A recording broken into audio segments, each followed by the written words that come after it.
And that is, again, rooted in servanthood, this idea of right relationship between human beings and God's creation.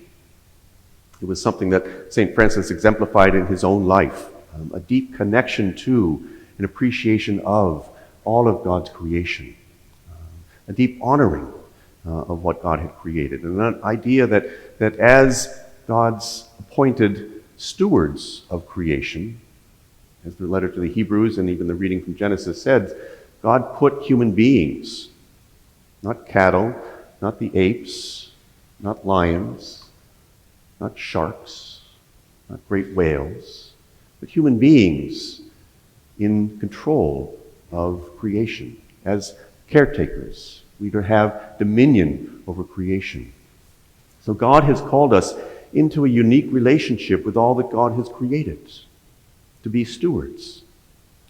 And as the reading from Genesis shows us, in some beautiful ways, as God created all that is, formed the animals of the field and the birds of the air and the fishes of the sea out of the stuff of the earth, God brought them all before Adam and asked Adam to name them.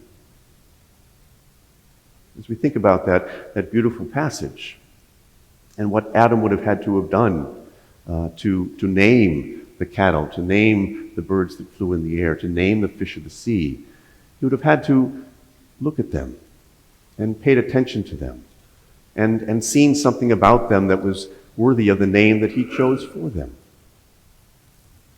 When we think about the process of naming, the thought and the prayer and the consideration that goes into picking a name for your children, and when you finally hear as a grandparent or an aunt or an uncle about what the new baby's name is going to be, the joy and the wonder, the excitement about that.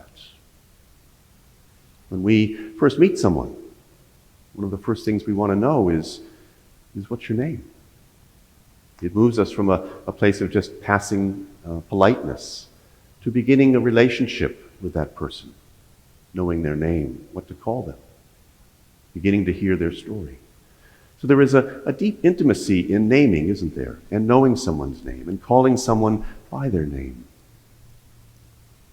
And Adam enters into this intimacy with all that God creates. And it is from that intimacy that God then establishes human beings as having dominion over all that God has created.